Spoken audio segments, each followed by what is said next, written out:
Old Time Tales presents The Furnished Room by O. Henry from his collection, The 4 Million.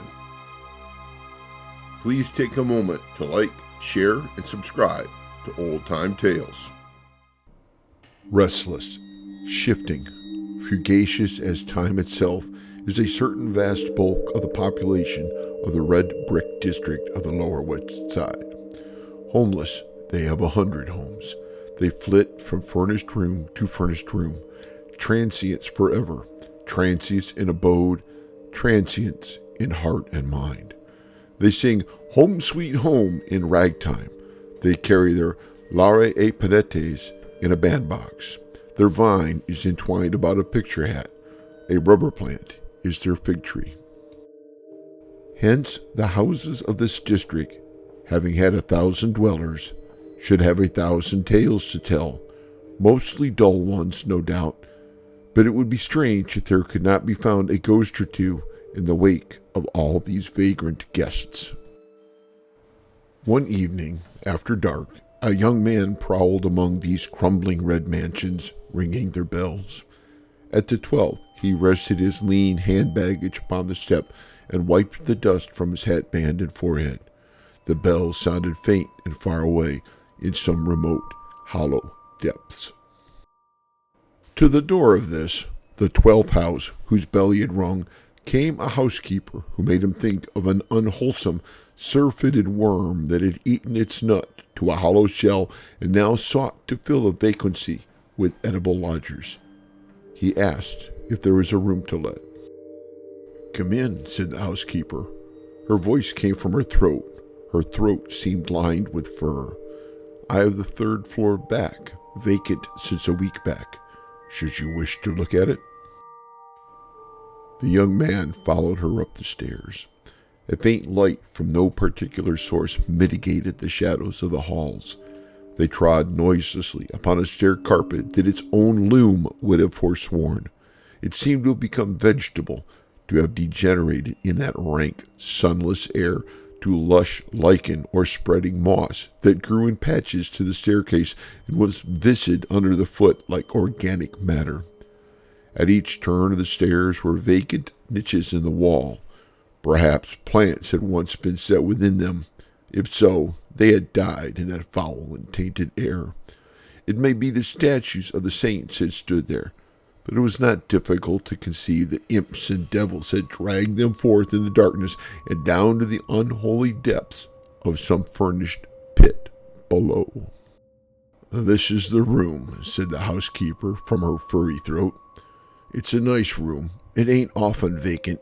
I had some most elegant people in it last summer, no trouble at all, and paid in advance to the minute. The water's at the end of the hall. Sprowls and Mooney kept it 3 months. They done a vaudeville sketch. Miss Beretta Sprowls, you may have heard of her. Oh, that was just the stage names. Right there over the dresser is where the marriage certificate hung, framed.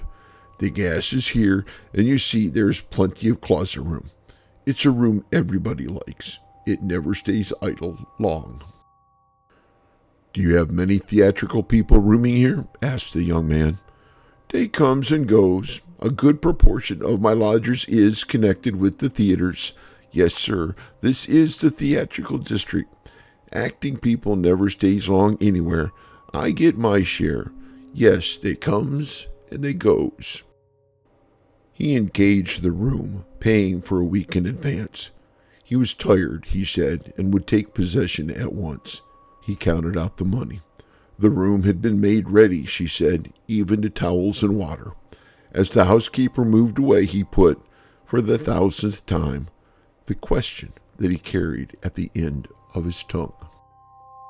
"A young girl, Miss Vashner, Miss Eloise Vashner, do you remember such a one among your lodgers? She would have been singing on the stage, most likely. A fair girl of medium height and slender, with reddish gold hair and a dark mole near her left eyebrow." "No, I don't remember the name. Them stage people has names they change as often as the rooms. They comes and they goes. No, I don't recall that one to mind." "No, always no. 5 months of ceaseless interrogation and the inevitable negative. So much time spent day by day in questioning managers, agents, schools, and choruses, by night among the audiences of theaters from all-star casts down to music halls so low that he dreaded to find what he most hoped for. He who had loved her best had tried to find her. He was sure that since her disappearance from home, this great, water-girt city held her somewhere. But it was like a monstrous quicksand, shifting its particles constantly, with no foundation, its upper granules of today buried tomorrow in ooze and slime. The Furnished Room received its latest guest with the first glow of pseudo-hospitality, a hectic, haggard, perfunctory welcome like the specious smile of a demirep. The sophistical comfort came in reflected gleams from the decayed furniture, the ragged brocade upholstery of a couch and 2 chairs, a foot-wide cheap pier glass between the 2 windows, from 1 or 2 gilt picture frames, and a brass bedstead in the corner. The guest reclined, inert, upon a chair, while the room, confused in speech as though it were an apartment in Babel, tried to discourse to him of its diverse tenantry. A polychromatic rug, like some brilliant, flowered, rectangular tropical islet, lay surrounded by a billowy sea of soiled matting. Upon the gay papered wall were those pictures that pursue the homeless one from house to house. The Huguenot lovers, the first quarrel, the wedding breakfast, Psyche at the fountain. The mantle's chastely severe outline was ingloriously veiled behind some pert drapery drawn rakishly askew, like the sashes of the Amazonian ballet. Upon it was some desolate flotsam cast aside by the rooms marooned when a lucky sail had borne them to a fresh port. A trifling vase or 2, pictures of actresses, a medicine bottle, some stray cards out of a deck. One by one, as the characters of a cryptograph become explicit, the little signs left by the Furnished Room's procession of guests developed a significance. The threadbare space in the rug in front of the dresser told that a lovely woman had marched in the throng. Tiny fingerprints on the wall spoke of little prisoners trying to feel their way to the sun and air. A splattered stain, raying like the shadow of a bursting bomb, witnessed where a hurled glass or bottle had splintered with its contents against the wall. Across the pier glass had been scrawled with a diamond in staggering letters the name Marie. It seemed that the succession of dwellers in the Furnished Room had turned in fury, perhaps tempted beyond forbearance by its garish coldness, and wreaked upon it their passions. The furniture was chipped and bruised. The couch, distorted by bursting springs, seemed a horrible monster that had been slain during the stress of some grotesque convulsion. Some more potent upheaval had cloven a great slice from the marble mantel. Each plank in the floor owned its particular cant and shriek as from a separate and individual agony. It seemed incredible that all this malice and injury had been wrought upon the room by those who had called it, for a time, their home. And yet it may have been the cheated home instinct surviving blindly, the resentful rage at false household gods that had kindled their wrath. A hut that is our own we can sweep and adorn and cherish.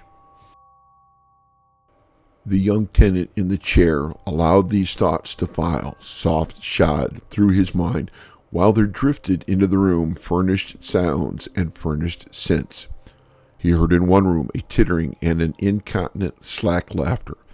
In others, the monologue of a scold, the rattling of dice, a lullaby, and one crying dully. Above him, a banjo tinkled with spirits. Doors banged somewhere. The elevated trains roared intermittently. A cat yowled miserably upon a back fence. And he breathed the breath of the house, a dank savor rather than a smell, a cold, musty effluvium as from underground vaults, mingled with the reeking exhalations of linoleum and mildew and rotten woodwork. Then, suddenly, as he rested there, The room was filled with the strong, sweet odor of mignonette. It came as upon a single buffet of wind with such sureness and fragrance and emphasis that it almost seemed a living visitant. And the man cried aloud, "What, dear?" as if he had been called, and sprang up and faced about. The rich odor clung to him and wrapped him around. He reached out his arms for it, all his senses for the time confused and commingled. How could one be peremptorily called by an odor? Surely it must have been a sound. But was it not the sound that had touched, that had caressed him? "She has been in this room," he cried, and he sprang to wrest from it a token, for he knew he would recognize the smallest thing that had belonged to her or that she had touched.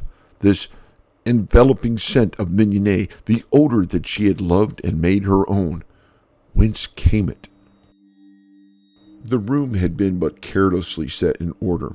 Scattered upon the flimsy dresser scarf were half a dozen hairpins, those discreet, indistinguishable friends of womankind, feminine of gender, infinite of mood, and uncommunicative of tints. These he ignored, conscious of their triumphant lack of identity. Ransacking the drawers of the dresser, he came upon a discarded, tiny, ragged handkerchief. He pressed it to his face. It was racy and insolent with heliotrope. He hurled it to the floor.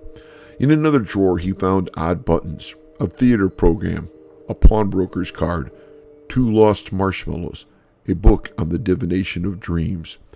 And the last was a woman's black satin hair bow, which halted him, poised between ice and fire.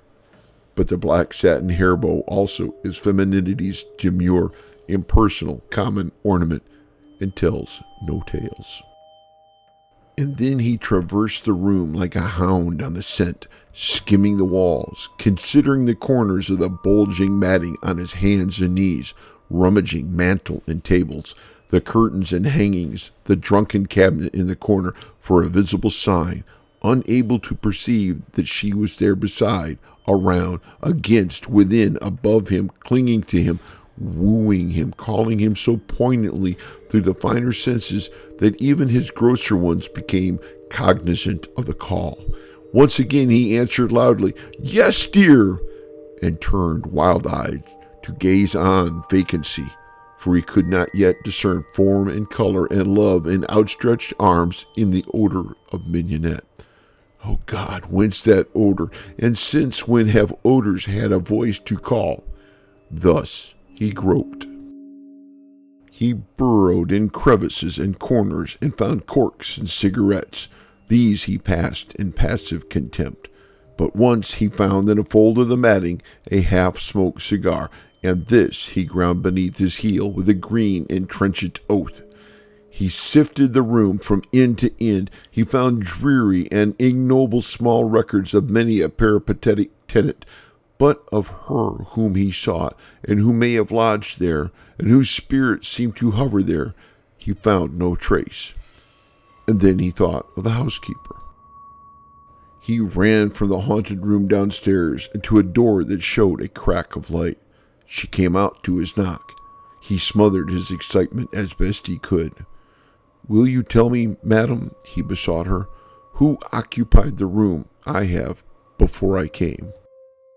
"Yes, sir, I can tell you again. 'Twas Sprowls and Mooney, as I said. Miss Breda Sprowls was in the theaters, but Mrs. Mooney she was. My house is well known for respectability. The marriage certificate hung, framed on a nail over—" "What kind of lady was Miss Sprowls? In looks, I mean." "Why, black hair, cut short and stout, with a comical face. They left a week ago Tuesday." "And before they occupied it?" "Why, there was a single gentleman connected with the draying business. He left, owing me a week. Before him was Mrs. Crowder and her 2 children. That stayed 4 months. And back of them was old Mr. Doyle, whose sons paid for him. He kept the room 6 months. That goes back a year, sir, and further I do not remember." He thanked her and crept back to his room. The room was dead. The essence that had vivified it was gone. The perfume of mignonette had departed. In its place was the old, stale odor of moldy house furniture, of atmosphere in storage. The ebbing of his hope drained his faith. He sat staring at the yellow, singing gaslight. Soon he walked to the bed and began to tear the sheets into strips. With the blade of his knife, he drove them tightly into every crevice around windows and door. When all was snug and taut, he turned out the light, turned the gas full on again, and laid himself gratefully upon the bed.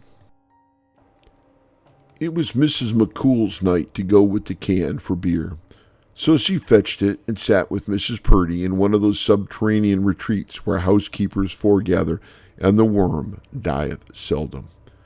"I rented out my third floor back this evening," said Mrs. Purdy across a fine circle of foam. "A young man took it. He went up to bed 2 hours ago." "Now did he, Mrs. Purdy, ma'am?" said Mrs. McCool with intense admiration.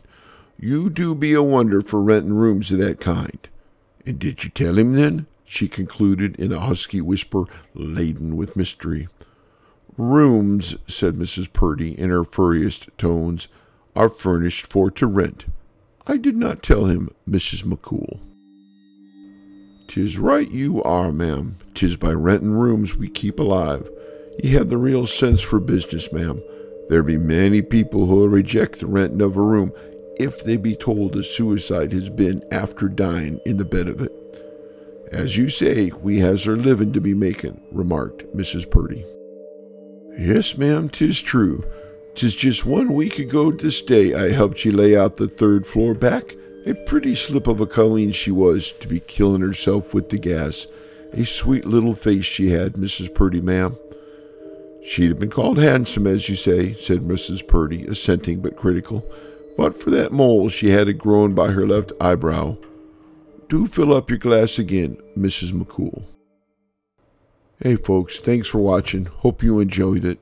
Don't forget to like, share, and subscribe. Cheers!